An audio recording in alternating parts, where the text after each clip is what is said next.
Okay, good afternoon, ladies and gentlemen, and welcome to Macro Race's prep for the FOMC rate decision with your host, Tony. We've got a lot to cover with the federal interest rate decision, but I'll try and get through it as quick as I can and give you as much detail as I can with it. So, and the questions will kind of leave towards the end. We'll be kind of constrained with that with time, but I'll try and answer questions towards the end of the prep. Alrighty, so FOMC. So what is it? So it is the Federal Reserve or the Fed board that meet roughly every 6 weeks over a two-day period to decide where to set the federal funds target and monetary policy, the discount rate, and other bits of policy that they need to put together or provide in their forward guidance for the government, for the economists, the markets, to be able to read and digest as well. So, as said, of course, what happens is with the Fed, so you have the federal funds target that is basically the amount that, or the rate that banks charge each other for providing their excessive liquidity that they have within the banks to each other. So, of course, the current rate being at 0.75 to 1% for the Fed funds target, and the upper band of that Fed funds target is the key thing to be aware of. That's what everyone keeps an eye on. So currently, as I said, at 1%. Then, if we look ahead to the why it's important, of course, I think everyone kind of knows, but just to be aware of what to expect. So first of all, for the markets, it causes a lot of volatility and, of course, affects the wider economy. You've got to think about mortgages that people are taking out, the borrowing rate for businesses too. And you've got to think about the debt that people have to pay back too. So when rates are raised, the borrowing rates become more expensive, and paying off any of those debts that people have, if they haven't locked in, let's say at a certain interest rate, then that becomes more difficult to do as rates are raised. And then on the flip side, when interest rates are cut or the Fed funds target is reduced, then of course borrowing rates go down. You pay less for your mortgage, less to borrow money, take out credit, and businesses are able to borrow more money too. So that's why it's important. But the other reason why it's important too is that it may influence other central banks to follow in a similar rate path. So there have been talks recently that if the Federal Reserve decides to take this mega rate hike, which hasn't been seen in 3 decades of a 75 basis point hike, then that could also influence the Bank of Canada to take a similar move or similar mega-sized move in the future as well. But that's one thing just to be aware of. With the ECB, there of course is a difference. The ECB hasn't touched their rates for a very, very long time, and only in the meeting in the ECB press conference and the ECB rate decision last week did they mention that they would start hiking rates in July by 25 basis points, and potentially, if it calls for it, maybe by more in September. So, of course, there's that big deviation or big difference between the Federal Reserve and the ECB.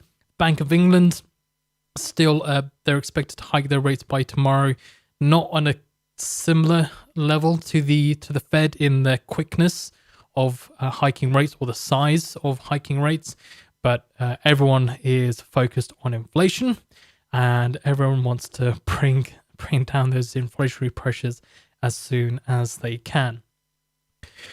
All right, so that's one thing that can be, so the one thing why it's important too, of course, with the Federal Reserve, it affects everything. Of course, it being the largest economy in the world, only with China only being second.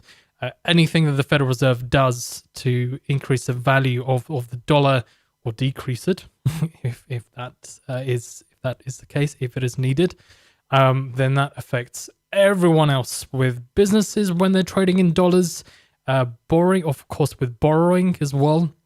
If you have businesses that borrow in dollars too, that would make it more expensive for them to be able to do that. But the key thing is the central bank, the Federal Reserve, has a very, very big influence on the markets as well. Now, how does it affect the markets? On to the next point. So for the currency, so usually what happens is that the dollar would see a rally, okay? And the reason being is that the dollar, when the interest rate is raised, that also increases the attractiveness of a stronger dollar too. Hence, you see investors jumping into the dollar, moving away from some of the other currencies. So prime example would be the Japanese yen, right? The central bank has continually eased and done a lot of QE. They haven't talked about raising rates at all, or no inclination of that. So the dollar has seen a major appreciation against the yen, and the yen overall, had seen a 20-year low against the dollar. Right, that was about a couple of weeks ago that I'd mentioned that in one of the other streams that I did. But that's one thing to consider, is that when you raise interest rates, of course, the borrowing rate becomes higher, and in turn, the currency itself also sees an appreciation as well. And one of the other things to consider as well, that when you do see this forward guidance come in, or you do see certain economic releases come through, that can also mean that the markets start to price in the rate decision before it's, of course, even happened. And the markets have positioned themselves as to where they think the market should be. Then at that point, what can happen is that the release might be a dud, or you would see some reaction, but then you'll see if the rate is hiked, you might see an initial pop, and then the markets reverse instead, and then kind of carry on their original movement that they had seen beforehand. So that's currencies. For stocks, so this is where it becomes a bit sticky for stocks to when it comes to the Fed funds rate, particularly for this meeting. Okay, this is gonna be a nightmare, and I've been trying to rack my brains around how the markets are going to react when the rate decision comes out. But fundamentally, when rates are raised, as I said, the borrowing costs for businesses also increase as well, leading to businesses borrowing less. So if businesses are borrowing less money, of course, the economy runs off of credit. Okay? If we're thinking about Ray Dalio and how the economic machine works, it's a good video, you should check it out if you want a basic understanding of how the economy works. But as I said, when rates are raised, borrowing costs increase too, and businesses start to produce less, provide less services if it costs more to be able to provide those goods or services.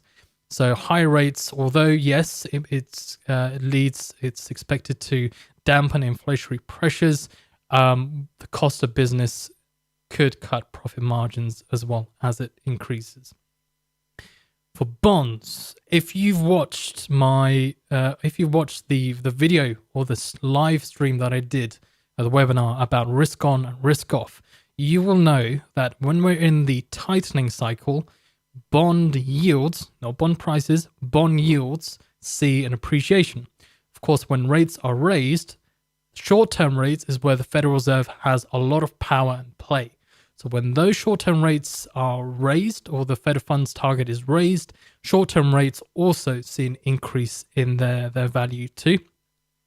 And in turn, the longer-term rates also see an appreciation. That's what we've seen with the markets pricing in these rate hikes. We've seen the 10-year yield touching. I believe it's about back in 2011. It reached a peak, and it was around 3.4% a couple of days ago. But you can tell, and the way the markets reacted, that when rates are raised, bond yields see an appreciation, bond prices see depreciation. Okay, so on the flip side, though, in an easing environment, what usually happens with bond yields, when the rate or the interest rate goes lower, okay, if there is the chance of a recession, or if there is a need to kind of boost inflation or boost growth, if it's too low for the Federal Reserve to try and bring back employment into the economy, then lowering rates will have the opposite effect. i.e., bond yields will go lower, and bond prices will rise instead as you see that rates start to peel off.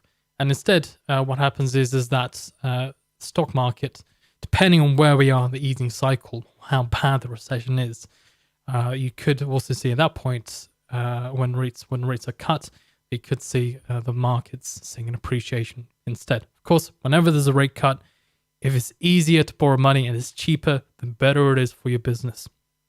So, in a nutshell, that's the fundamental way to view how the markets react to the Federal Reserve or to any interest rate decision. Okay. Now, where is the economy at the moment? So this is where things start to heat up. And this is why there's been pricing in of a 75 basis point hike rather than a 50 basis point hike. So first of all, we got to understand that GDP contracted by minus 1.5% in the first quarter. That's the second estimate figure. The advanced figure came in at minus 1.4%. So the second estimate was slightly worse than expected. Then we have inflation, right, hitting a fresh 40-year high at 8.6% on June 10th. So this figure, or this little thing, is what set off everyone trying to price in a 75 basis point hike instead from the Federal Reserve. You have economists, which I'll kind of go through, or big banks on Wall Street. You have big major Wall Street players pricing in or saying that there could be a 75 basis point hike at the June meeting, and the likes of Goldman Sachs saying there could be another 75 in July as well.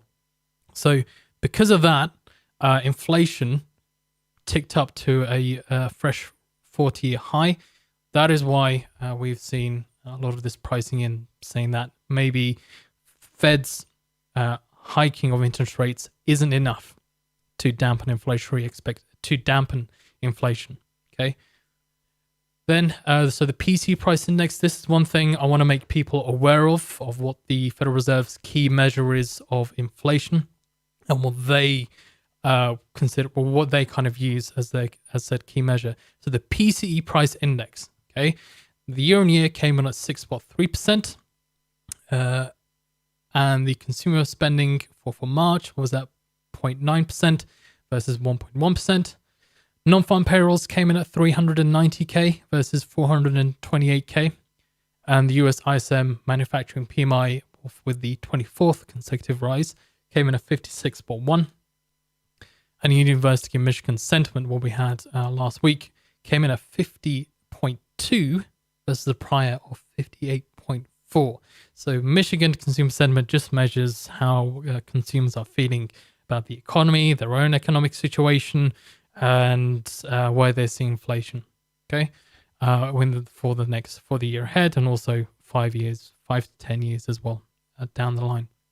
But the key thing I want to make sure people understand is that with the PCE price index, is that the difference is PCE price index isn't fixed to a certain basket of goods. You can kind of chop and change what you look at, whereas the CPI release focuses on a fixed basket of goods for at least for around 2 years. So, for example, if chicken prices are really high, and the CPI report shows that there's a rise in price for chicken prices, the PC price index can say, okay, instead of going from chicken prices, we'll look at beef prices, because actually beef price, there's more people buying beef because it's cheaper.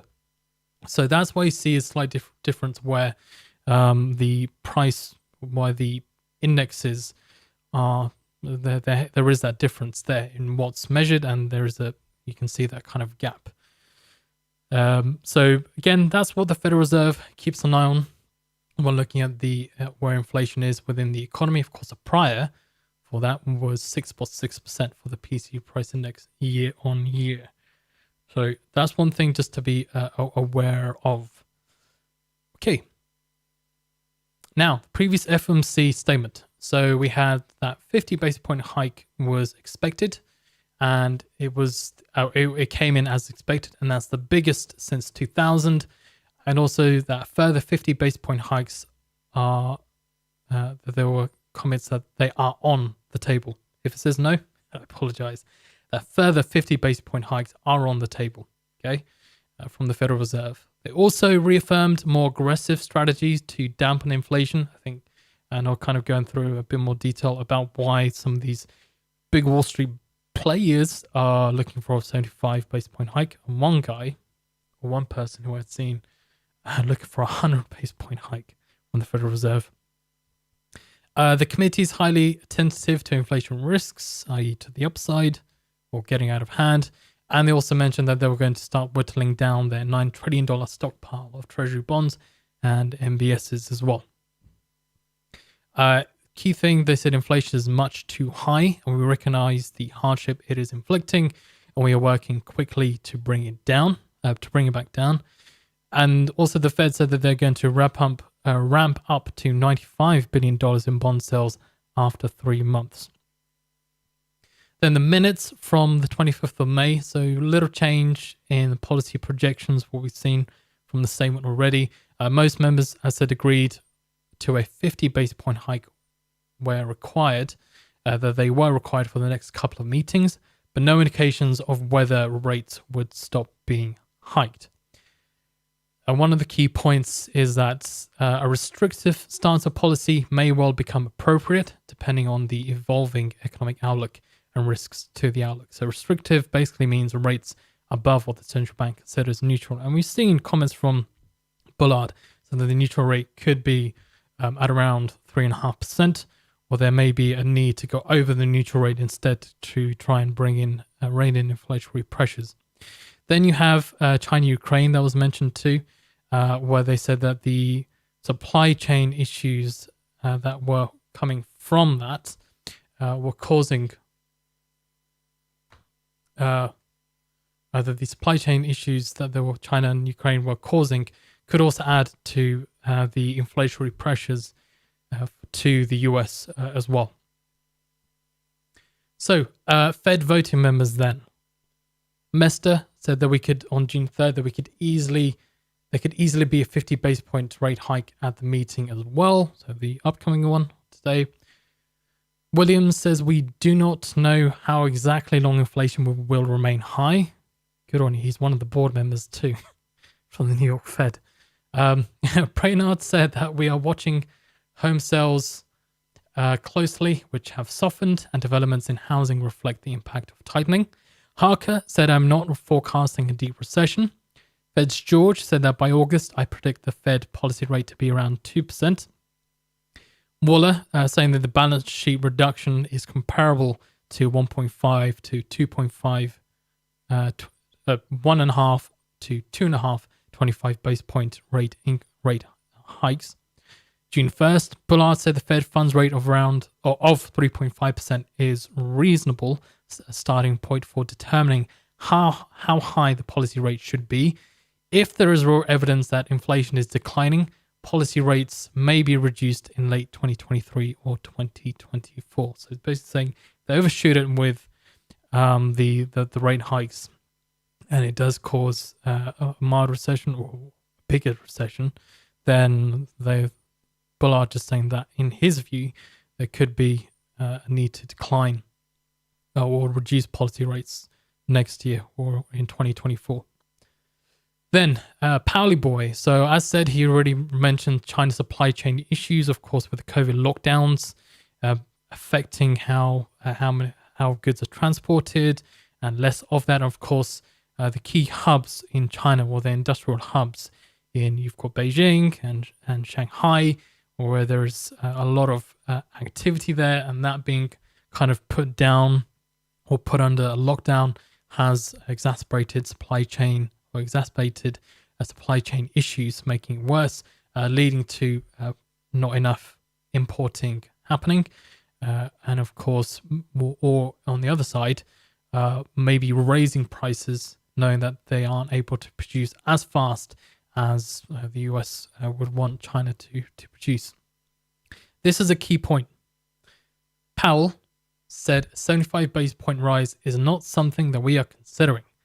But I think one thing which I want to make sure Just grab the headline for you.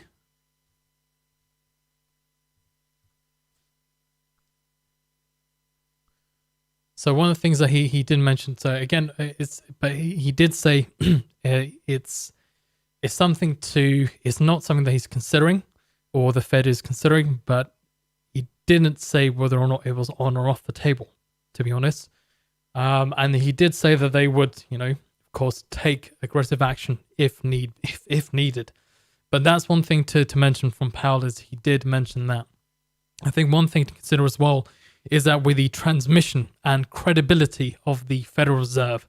So this is quite key, I think, as to why or how credible do market participants and traders and investment banks and Wall Street boys think the credibility of the Federal Reserve. If they decide to hike with their if they do decide to go for a 50 basis point hike, it means that they will have, that means that they have belief, they have faith that the 50 basis point hikes is enough to kind of dampen the inflationary pressures. Remember, we only had one reading of CPI heading down, but the next one went up to 8.6%. But the key thing is credibility. If they do stick to a 50 basis point hike at the meeting, to the rest of the markets, they're going to see it as that it's not enough action being taken to dampen inflationary pressures, and they could be seen as not being in control really of those inflationary pressures getting out of hand.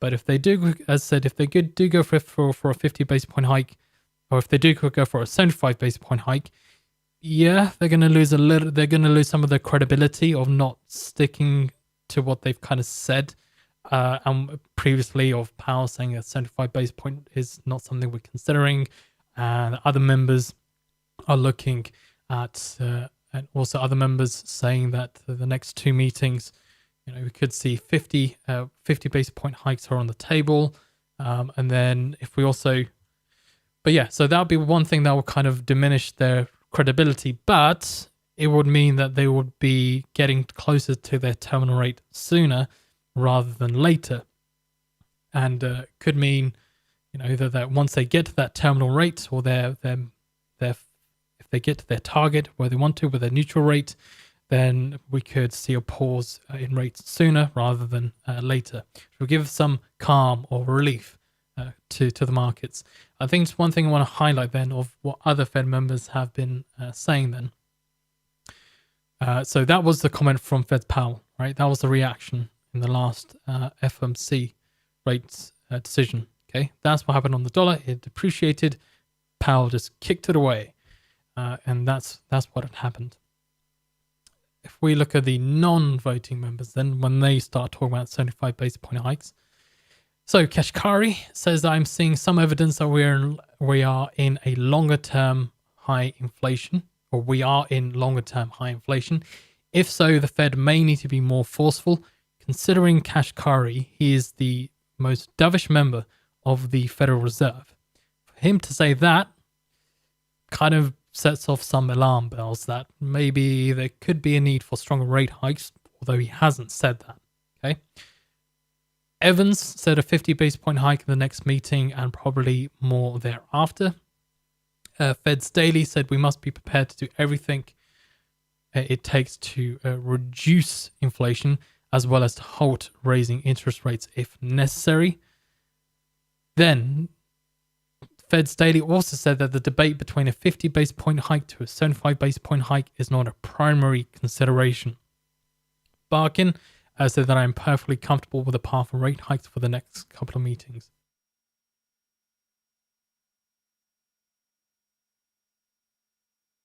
Okay, and then has the Fed, or did the Fed, before we got the inflation reading, has the Fed, or a Fed rate hike end communicated? Has that been communicated? So Bostic, what he said on May 23rd, of course being quite a while ago now, said that depending on the economy, it may be prudent to take a break in September. Okay, i.e. pause or halt their rate hikes after a couple of 50 basis point hikes. At the point, he was expecting 250 basis point hikes for the next couple of meetings. So that's one thing I think kind of helped send the markets see a bit of a reprieve, that we could see a pause in rate hikes from the Federal Reserve. I think one of the other things that I also wanted to kind of go through as well, I'll just grab it up here for you, is that he did say back on May 9th, okay, that a 75 base point rise is not in his baseline and that he's not taking anything off the table, and 75 base point rate hike is a low probability, but if things turn, that may be needed. Okay, remember, this is on May 9th, and now that they've had their, now we've had the one of the major release for inflation surging back towards surging to a fresh 40-year high. Again, it's a little bit hard to kind of see what they might do. So the views then, this is what I wanted to go through, how things change so rapidly. So Freddie Mac's Len Kiefer said that the housing market is entering the most significant contraction in activity since 2006. And this is before the Fed has even reached their reached their neutral rate, or reach the rate that they feel comfortable with, where they can where they can keep inflation under control. 13th of June, so 3 days after the CPI release, we had US rate futures implying a 30% chance of the Fed raising by 75 base points at the June meeting, according to FedWatch, and we'll have a look at that today as well. A July meeting saw an 83% chance of a 75 base point hike. Fed swaps as well also showed a 50 chance of a 75 base point hike in June instead of a 50 base point hike. The last time we had seen that, or for a potential 50 base point hike, 75 base point hike, was on the 4th of May. Okay, for the last meeting, but very briefly, didn't last too long. Whereas, of course, this one is stuck. Goldman Sachs, they said their Fed forecast is being revised to include 75 in June and July. JP Morgan also see the Fed hiking by 75 base points this week, today. And then post the minutes, what Bank of America's Harris had said, so post the last FOMC meeting minutes, saying that the Fed had finally admitting that it's behind the curve and they have to catch up. And they expected 50 base point hikes at the next 3 meetings minimum. Also adding that if growth prospects falter, the Fed could revert to 25 base point hikes at subsequent meetings. Of course, I think that's out the window. But it depends on how, first of all, retail sales was bad today. That's the first time in 5 readings, I think, we've seen a negative retail sales report coming in at minus 0.3% versus a prior of 0.9%. And then we've also got to wait for some of the other bits of data too, with the manufacturing PMI data and how well consumers fare in other areas of with regards to inflation too.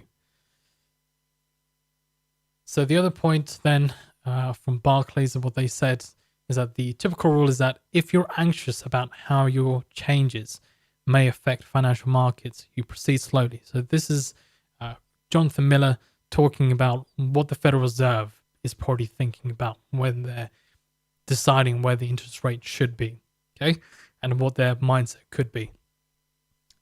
He also said that if you're you're concerned about the possibility of breaking things, i.e., causing a recession to happen sooner rather than later, and it's worth breaking something in this circumstance that we've reached a key juncture where their credibility appears to be eroding. So remember, you did see the Federal Reserve and hear from Fed speakers that they would take action if necessary.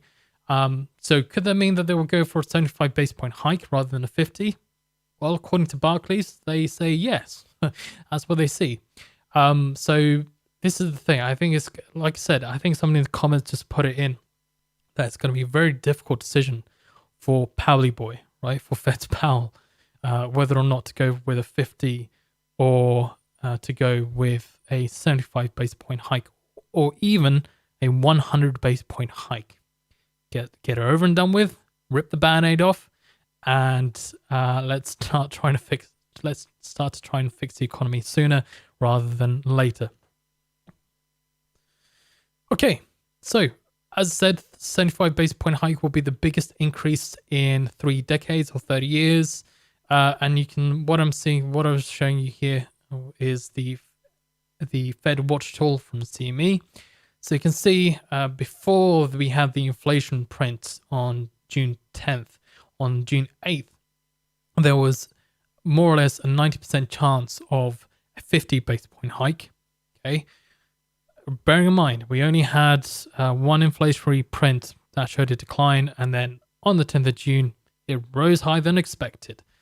It blew it out of the water. There was an 8% probability of a 75 basis point hike then.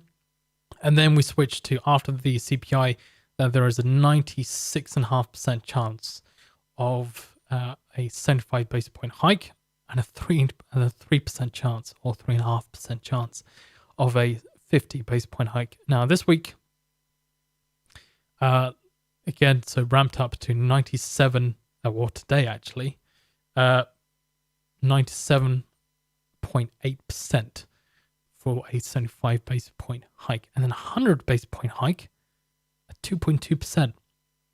Yep, that's not, you can kind of rub your eyes and have a look, and yeah, that is real. Alrighty, so this is, I took a screenshot today. I think it's probably going to change when I look back at it again. I don't want to show that to you guys. Let's get it ready. But there we go. So expecting a 75 basis point hike. And then again, just another thing to kind of show where we are with rate hike expectations. I think it's just a nice little image from Bloomberg that they show the markets, or how much markets are pricing in, and where they see how much they see the Fed hiking interest rates by. So the Fed's tightening price for the June meeting, you can see that that's 75 basis points. Fed tightening for the July meeting, seeing around 70 basis points, and then for the September meeting around 58. So probably around a 50 basis point hike there, and a 75 basis point hike there for the July meeting as well. But you can see that since that inflationary reading, it spooked the markets, and you'd seen that, and you've experienced it yourself. So you've seen that huge sell-off to price in the potential for a bigger rate hike from the Federal Reserve.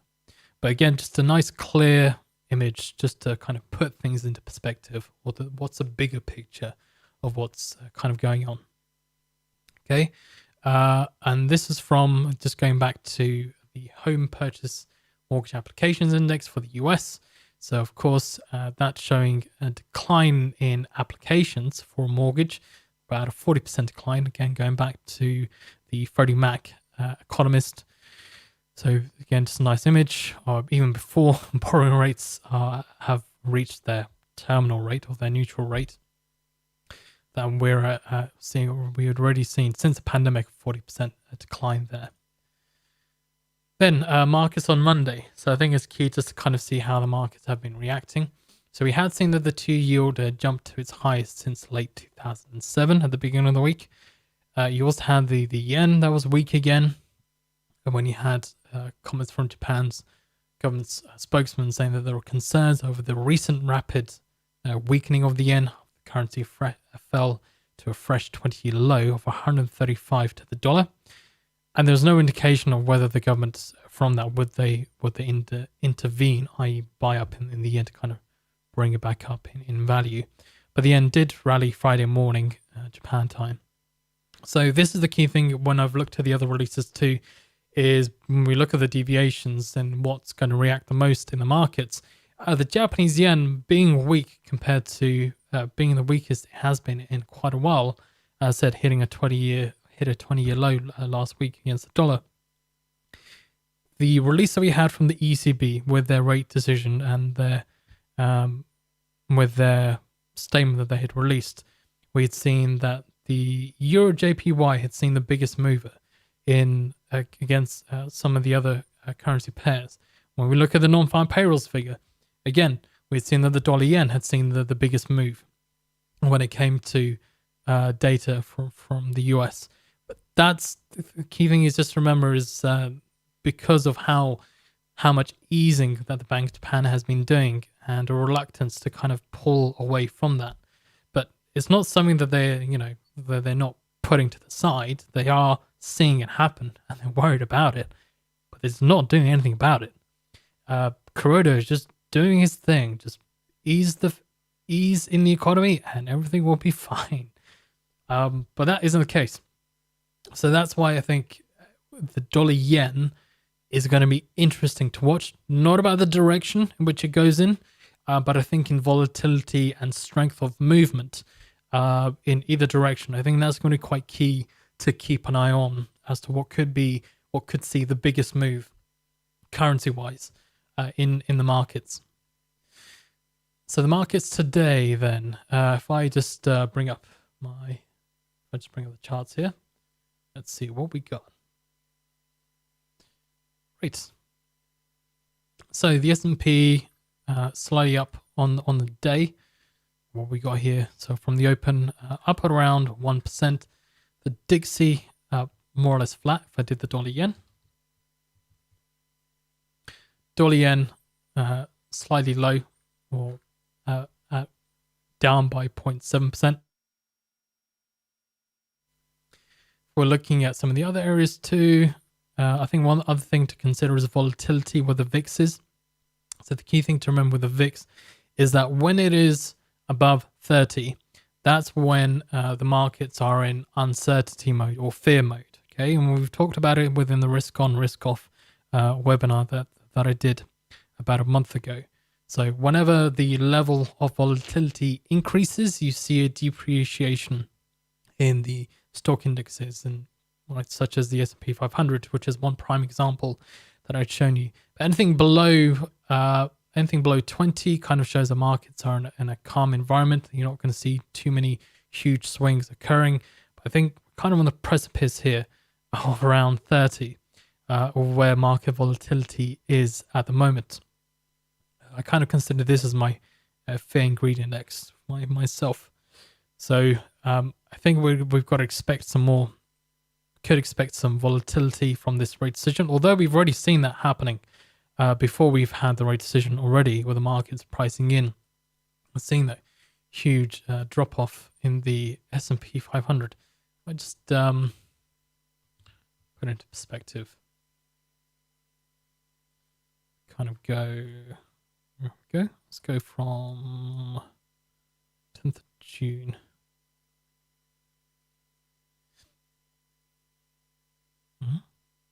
Right, there we go. So from that rate decision there, I've put on an hourly chart at the moment, if you couldn't see that. There we go. So the markets were starting to price in that rate or potential bigger rate hike from the Federal Reserve of about 75 basis points. So although now the markets are kind of calm, we're not seeing too many dramatic movements here at the moment. But that's where we are at the moment. So now let's get to the previous market reactions and kind of see how the markets react to it. So we've got about, excusez-moi. Okay, yep. Let's put on a bigger screen. It's about 5 seconds on that clock there. So it came in as expected.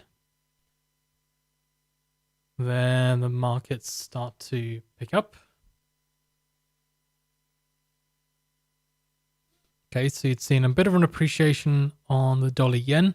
Did see that pop towards the upside on the S&P 500. Again, it was as expected. Then you'd seen that move towards the downside. Gold had also seen a depreciation of the expected rate hike.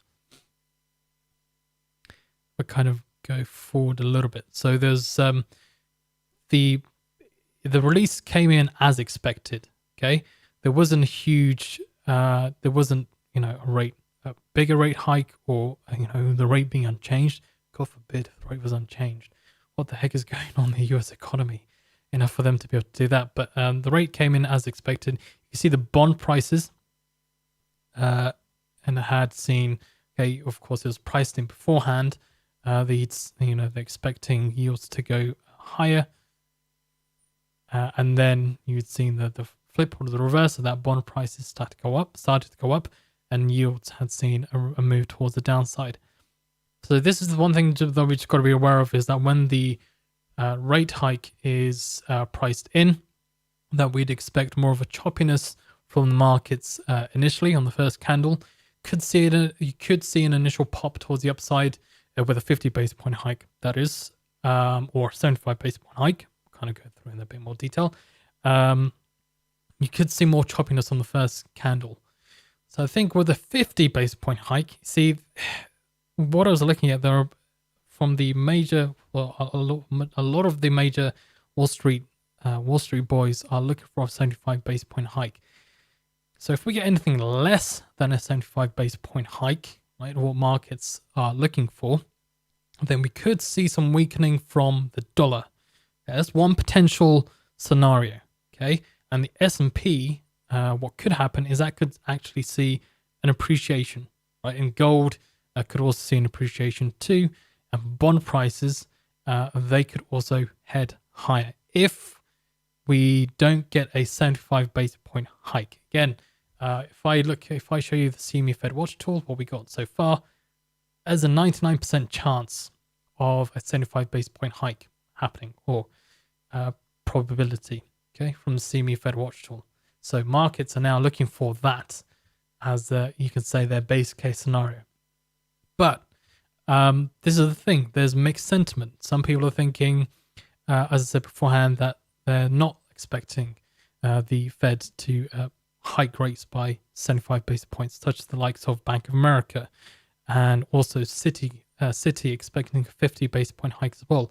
Deutsche Bank also expecting a 50 basis point hike at the meeting.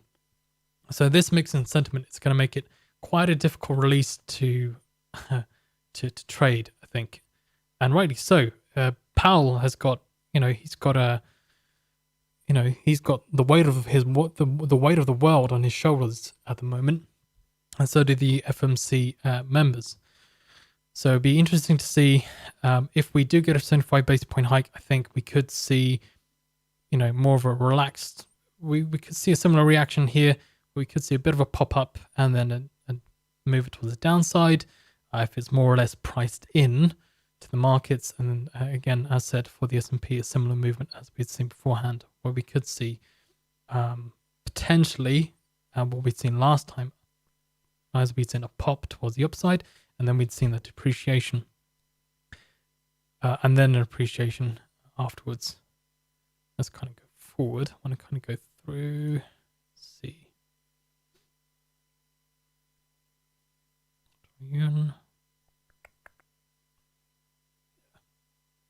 Now, the big surprise would be is that let's bring it up here again.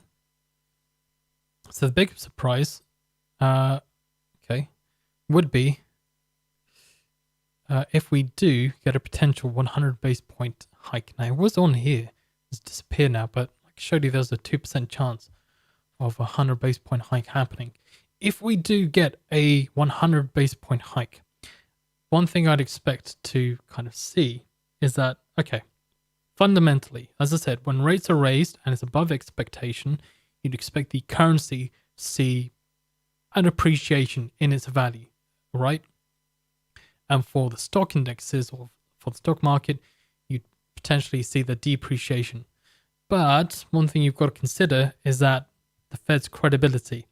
How far are they willing to go to rein in inflationary pressures?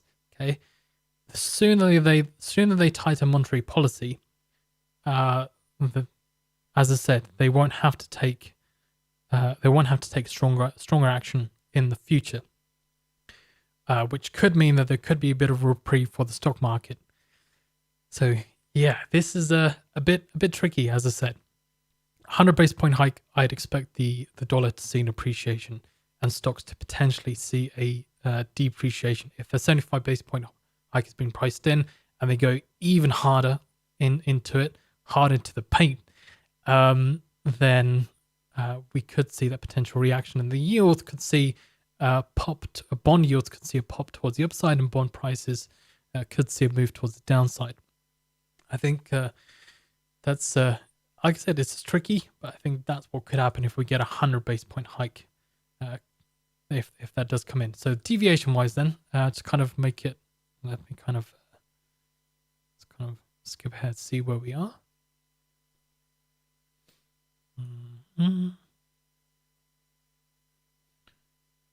All right.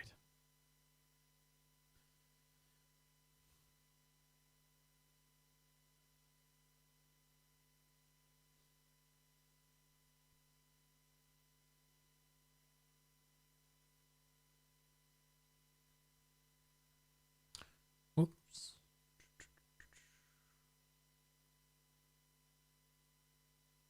I'm just going to get the screen ready there. So let's look at the deviations. All right. So the rate hike, here we go. So this is something that the mailing list of subscribers get for Macro Oasis, get in detail of what the movements were for certain assets and asset classes and how that affected the markets, what the deviations are. But there's a load of other different releases that are covered as well on the Macros covers to give you detail and to kind of help you kind of prepare better for using that data as you will to prepare yourself for a decision or whatever release it may be. So just to note then, so the red brackets represents the first candle movement from low to high, and the black brackets represents the movements 10 minutes after the release, and then that's just the first candle where it ended up, okay, to the wick. So in the first, what we'd seen, I think I kind of want to make a change on that there. Actually, we did see a movement towards the upside.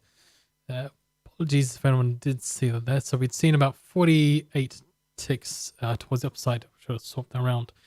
48 ticks towards the upside, and then 48 down, or 46 down. After about 10 minutes, we were about 27 ticks down, and on the first candle, we'd finished up about 31 ticks up. Nasdaq, we'd seen that negative react. We'd seen that candle finished by 100, and we finished 112 ticks up on the first candle, and then after about 10 minutes, it was 253 ticks down. Gold, if we look at gold, so gold, we'd seen about 51 ticks up on the first candle, and about 30 ticks down, and then 55 up, and then we were 40 up after about 10 minutes of trading. Dollar yen, didn't see too much of a reaction. As said, it was more priced in, and this is before the Bank of Japan was going even harder into their easing of monetary policy. We'd seen about 13.5 pips down is where the first candle finished, and during the first candle, the wick, it had seen about 17.5 pips up, and then after about 10 minutes, we were about 3.5 pips up. Euro dollar, seen about 20.5 pips up after the first candle, or where the first candle finished. 10 pips down on the initial reaction. Cable, about 23.5 pips up. So considering currency pair-wise, that was the, I think, so that was the second strongest mover pip-wise, and then the first or the biggest mover was the Aussie dollar, where we've seen about 26.5 pips up, or where the candle had finished going to the wick. But the first reaction, we had seen about 3 pips down and up 27 pips. Okay, from, as I said, low to high going to the wick, and then after about 10 minutes, we're about 8 pips up. So what that shows you is that when the markets have already priced in the rate decision, you're not expecting a huge reaction from the dollar itself if it comes in as expected. Okay, the only thing that would cause it to go the other way or see a bigger, stronger reaction is if it doesn't meet expectations. Then you'd see an increase in volatility and you'd see stronger moves occurring. Also bearing in mind with the bond prices too. So we'd seen about 11 ticks towards the upside on the US 2-year, and we'd seen about 9 ticks towards the upside on the US 30-year or the 30-year bond.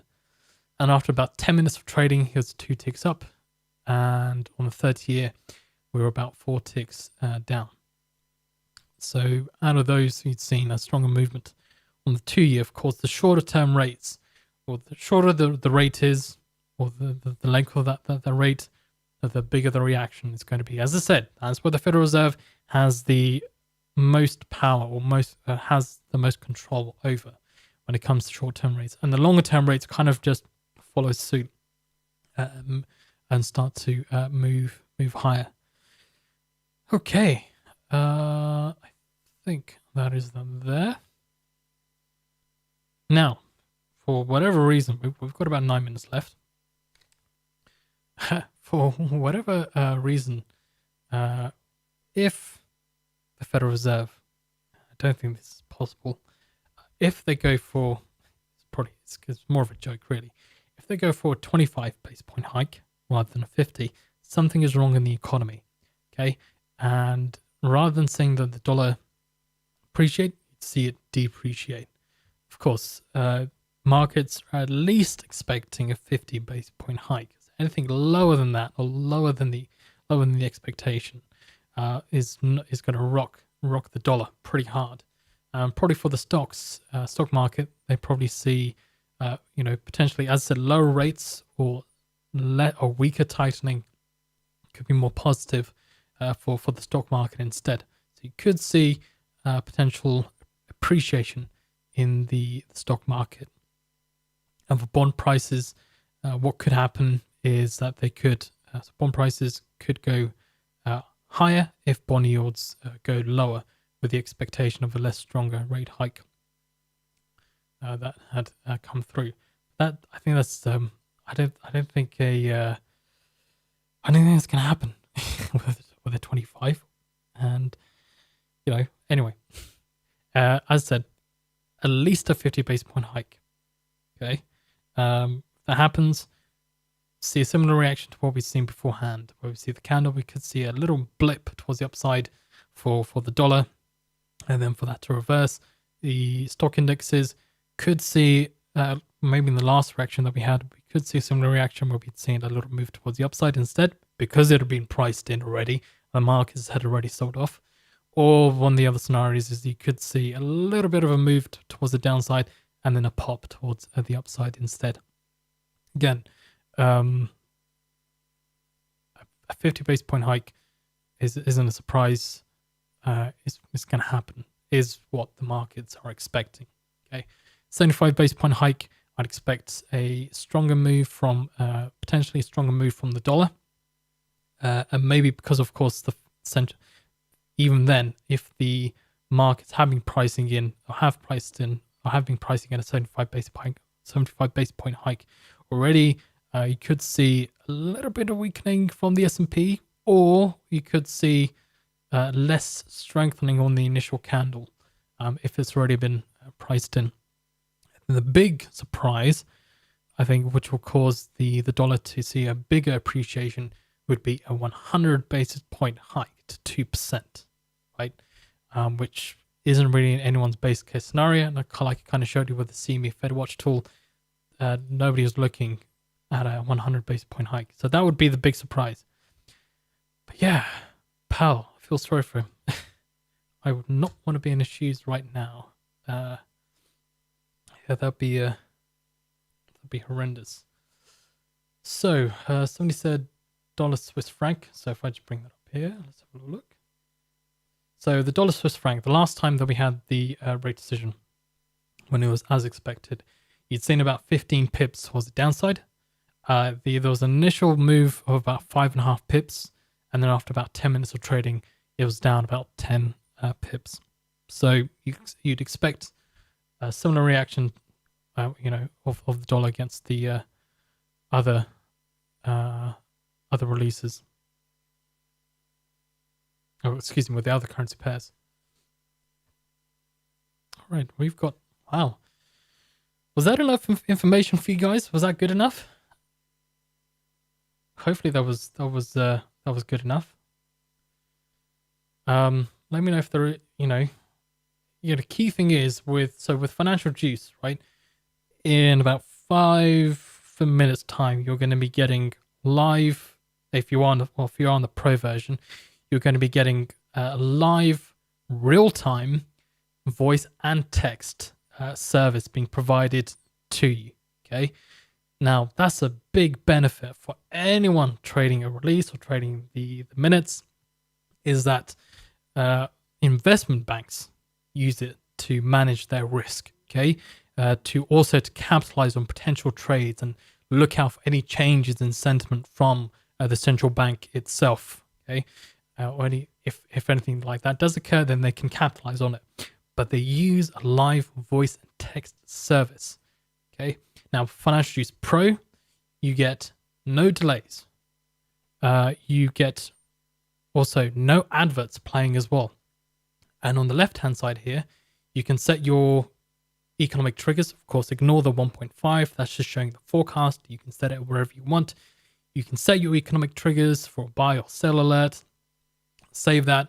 And as soon as the data comes out, that's when the trigger goes off, if it matches your trigger. And it will show up with a buy or sell alert there. Again, something that you've manually put in yourself. And that's also in real time. Whereas on the delayed feed or on the light version, you don't get that in real time. Okay, so what we want to do is provide you guys with a 7-day free trial of Financial Juice Pro. Okay, a live voice and text feed service that investment banks have access to. This is high level stuff. Okay, that investment banks have access to. Ooh, what are we seeing here already? Fun. Some funkiness happening in the markets already. But yeah, so this is something that is on a high level that investment banks have access to, and the big traders, the big boys. Okay, so that's Financial Juice Pro. Definitely have a little go with that there. Having a 7-day free trial, see how it kind of you kind of deal with it, or how you kind of use it in your own trade. But like I said, a lot of traders use it to manage their risk, capitalize on potential trades, particularly if you're like a lot of the guys we have are day traders. So seeing the little moves happening or the changes, quick changes in sentiment is quite key for. Oh look, we've reached 420 concurrent viewers on YouTube. It's 423. Okay, cool. I appreciate all you guys' support. This is great. And all right, I'm going to, and of course we've got Tick Strike 2, which allows you to listen to order flow. Okay, allows you to listen to the momentum that is going on within the markets. So currently I've got my S&P, the Nasdaq. I'm looking at gold there. I'm looking at the currency pairs with the dollar. I've got my bonds here as well, my 30-year as well there at the bottom. And I've also got my 2-year here with ZT, and then the 10-year there with ZN. So that's also there to be able to listen to how much buying or selling or momentum that there is going on within the markets. So there's also a 7-day free trial of that too, that you can also have a try if you want to, listen to order flow and see momentum. We got 1 minute.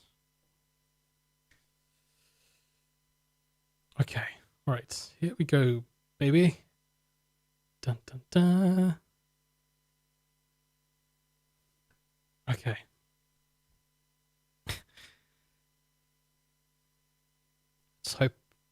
Always hope that you're kind of right with the sentiment. It's getting the market reaction right, which is always the difficult bit, but it's kind of wait and see. Come on, boys.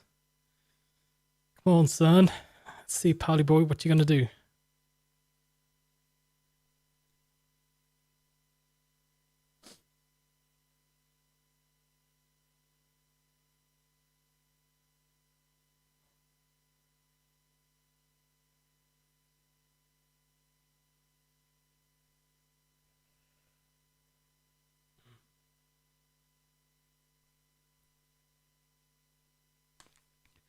Okay, 75 base point hike, 75 base point hike to 1.75%.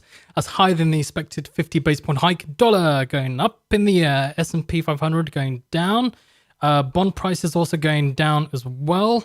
So again, that's 75 base point hike. That's higher than the expected 50 base point hike. again, so meeting some of the market's expectations then of a looking for 75, and that's reversed it there. Holy moly.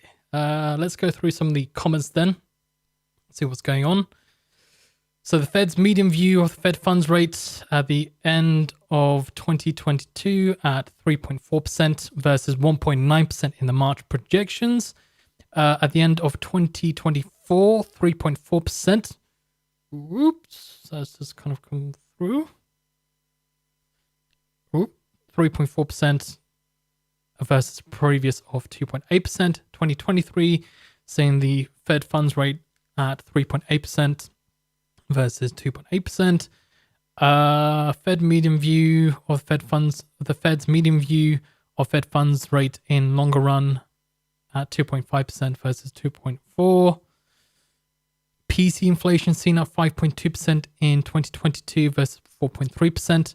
2.6% in 2023 versus 2.2% in 2024. Median long run forecast at 2%, unchanged from the prior. So Fed repeats it sees ongoing rate increases to be appropriate, and they see the Fed officials forecast rates above 4% in 2023. What else? Okay. So inflation seen at 5.2% in 2022 versus 2.6% and 2.6% in 2023. Okay, policymakers show they expect to start cutting rates in 2024. So again, Fed policymakers' projections show they expect to start cutting rates in 2024. What else? Unemployment. Let's see what else. Right, that's okay. That's a key headline right there. They're expecting to show Fed policymakers' projections plan to begin decreasing rates in 2024. Oof.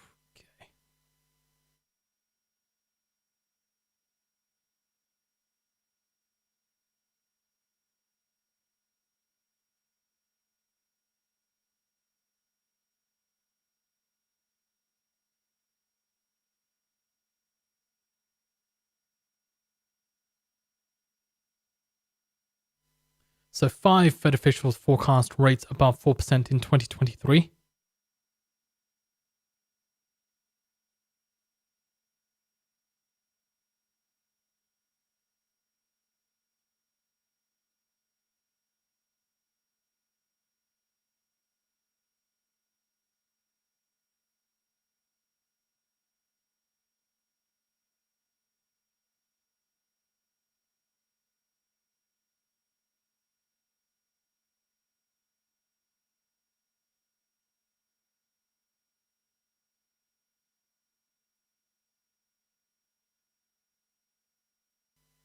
Tick Strike said, "You the man."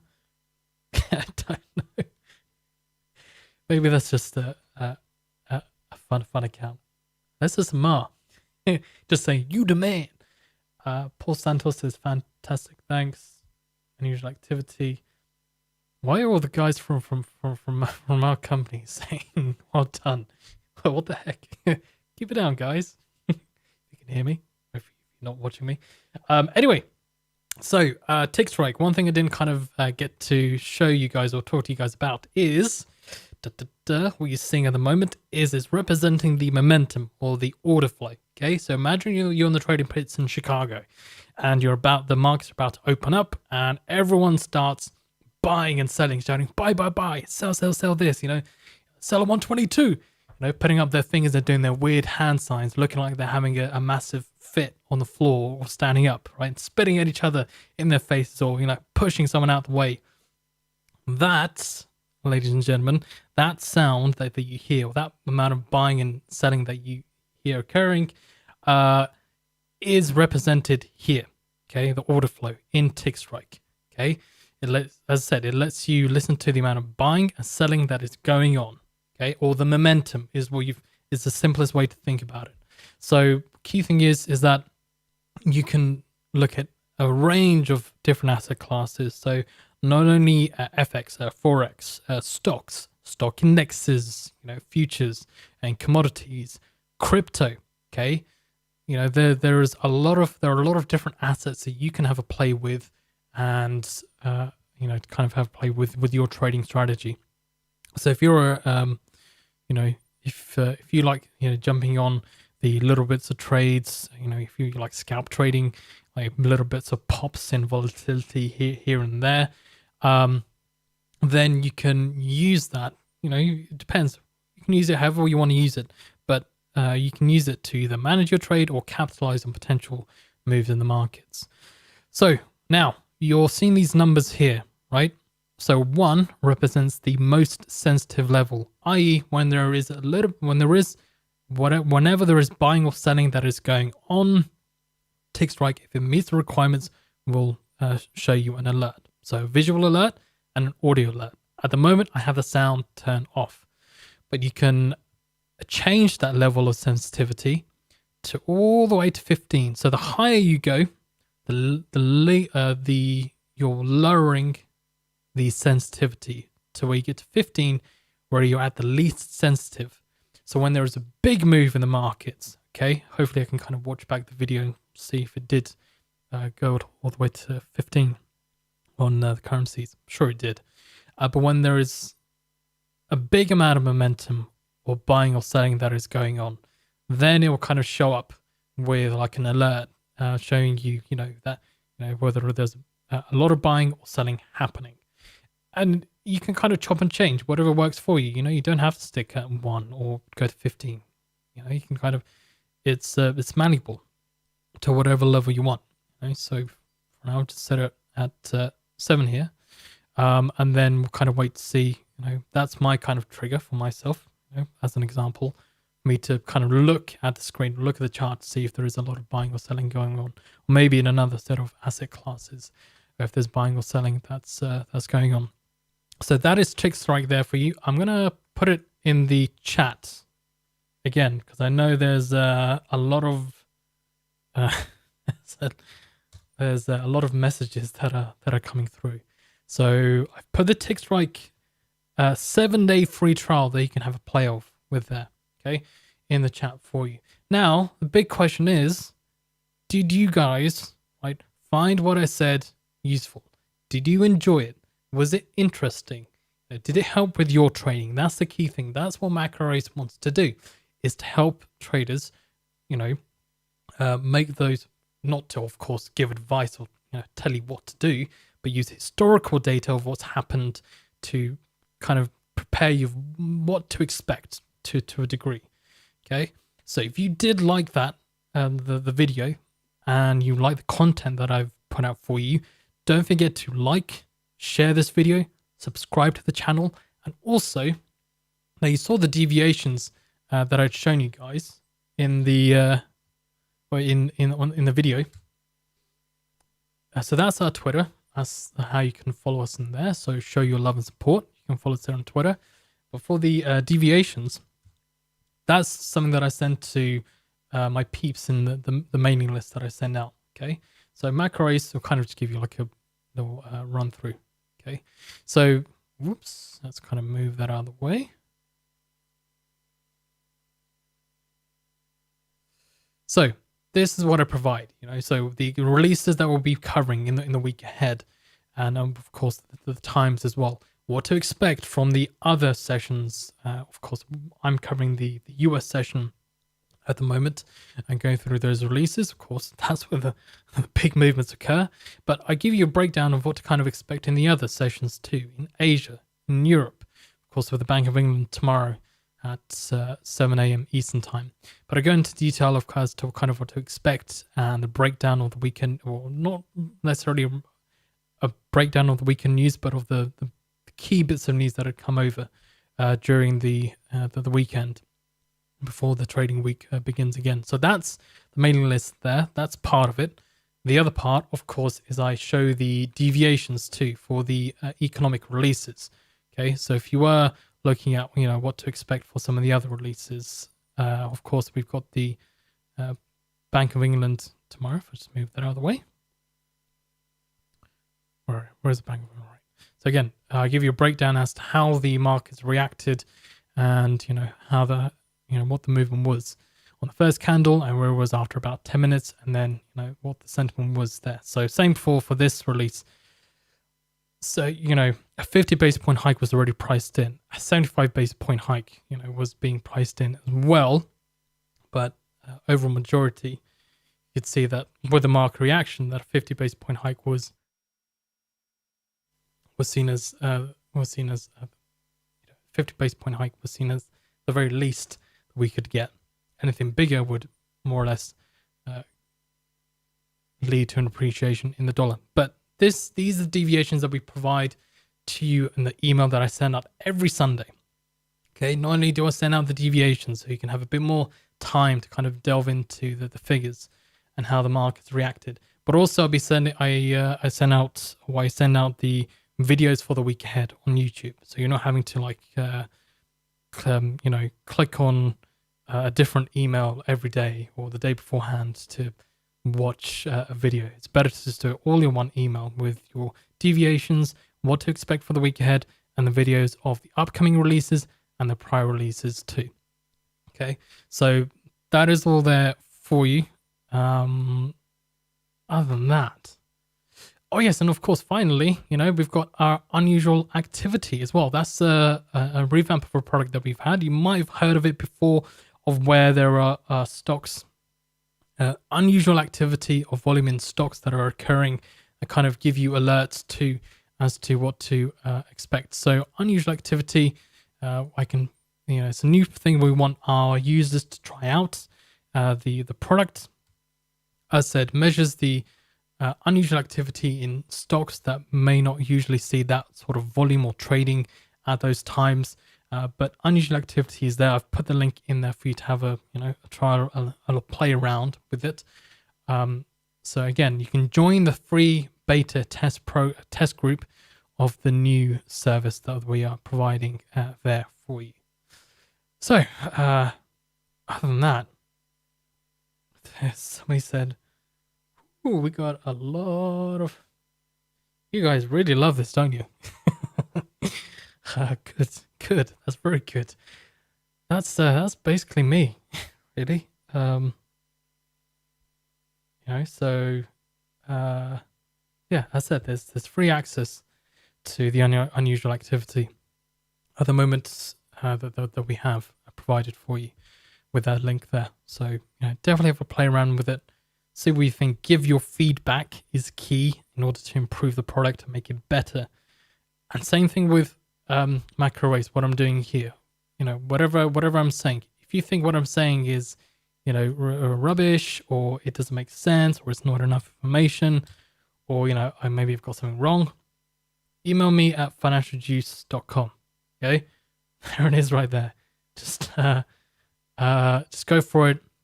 Send me an email. Be brutally honest. Without being brutally honest, and if I'm mollycoddled, we don't get anywhere in the future.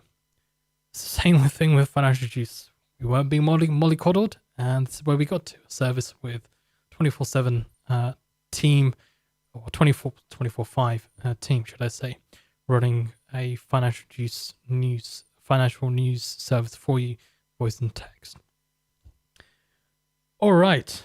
Well, I'm going to join you guys. You'll hear me on the mic in the and I'll be going through some of the press conference now for the FOMC statement. We had Sama reading the rate decision, and hopefully it went well for him. It's kind of hard to hear, and I'm just kind of talking over it myself. But anyways, I will see you guys in a little bit. Thank you very much for joining. And again, if you did find it useful, show me your love. Send me an email with your reviews. Okay, reviews are great to have a hold of. Probably got one review so far, one positive. I don't have any negative, but I'd love to get a lot more positive reviews. Go ahead, do it. Alrighty, sayonara, ladies and gentlemen. Powell did it. The boy did it. He went for a 75 basis point hike. Okay, all right, goodbye. Oh yeah, see you for tomorrow too for the Bank of England. Might as well send you the link. I can get into my account. It wants to let me get into my account. Let me grab it up here. Dun dun dun dun dun dun dun do do do do do do do do do do. Probably okay. There we are. All right. Okay, so that's the link for tomorrow for the Bank of England. Bright and early at 6 a.m. Eastern time. I'll be on to run through that there. Probably take a lot less time than I did with the Fed or a decision, considering I had a 5-minute grace period, about a 10-minute grace period.